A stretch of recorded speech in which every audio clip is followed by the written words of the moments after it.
I now call on the representative of Ethiopia.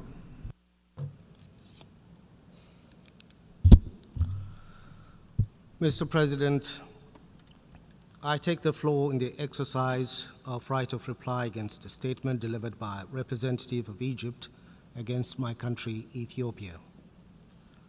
The extensive statement by Egypt's representative can be summarized in short as categorically rejection of our efforts to ensure dignified life to our people. While we share no border, Ethiopia is linked with Egypt through the Nile. We believe Nile is a solemn nexus between our countries that ought to create shared peace and prosperity to the people of our sisterly countries. It's never Ethiopia's intention or conduct to create tension and hostility towards Egypt. The Speaker, as stated from his statement, had made it clear to this Assembly Egypt's position against the universally accepted principle of permanent sovereignty of states over their natural resource and their right to use it for the benefit of their people. The people of Ethiopia, using their own finances, built the Grand Ethiopian Renaissance Dam. The dam is built over the river Abai, which, as correctly explained by the representative of Egypt, is a tributary to the river Nile. It is bringing light to millions of Ethiopians deprived of such basic necessity. It is bringing integration to our region through energy, trade, and connectivity. The river Abai traverses 2/3 of Ethiopia's territory and makes up 70% of Ethiopia's water resource. While having the resource, the people of Ethiopia continue to live in food and energy insecurity.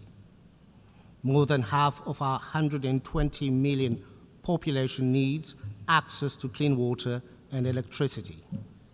Ethiopia will not be told to hold its effort to alleviate this unacceptable circumstance. We will not be told our people do not deserve a dignified life. Ethiopia recognizes the River Nile is a transboundary water resource that must be used by all riparian countries based on the principle of equitable and reasonable utilization. Transboundary resources are also best managed based on basin-wide arrangements agreed to by riparian countries. When it comes to these principles of international law, we see paradox in the Nile Basin. Ethiopia, an upper riparian country that contributes 85% of the flow to the Nile, and the other 8 source countries seeks cooperation based on international law. Egypt, the lower riparian country that contributes no flow to the resource, relentlessly works against cooperation and undermines international principles.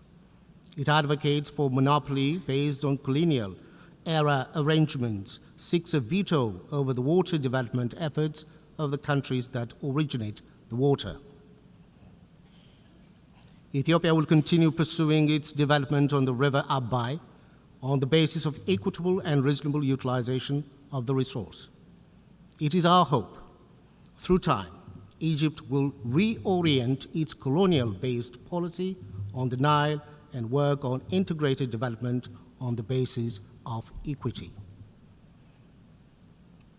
Time will also come for Egypt to realize its best interest is intertwined with and best served by cooperation with riparian countries of the basin.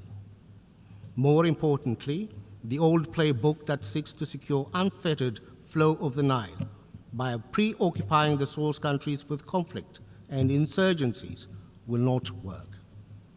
On this basis, Ethiopia calls on Egypt to immediately stop its destabilization efforts in the Horn of Africa. Time to negotiate and find a win-win solution is now. We urge Egypt to choose the path of negotiation and the path of international law. The Cooperative Framework Agreement on the Nile River is entering into force on 13th October 2024. Egypt has the golden opportunity to return to peaceful conduct of its relations with the Nile River riparian states. Egypt is thus encouraged to ratify the CFA and play a constructive role in regional development. I thank you, Mr. President. Thank you.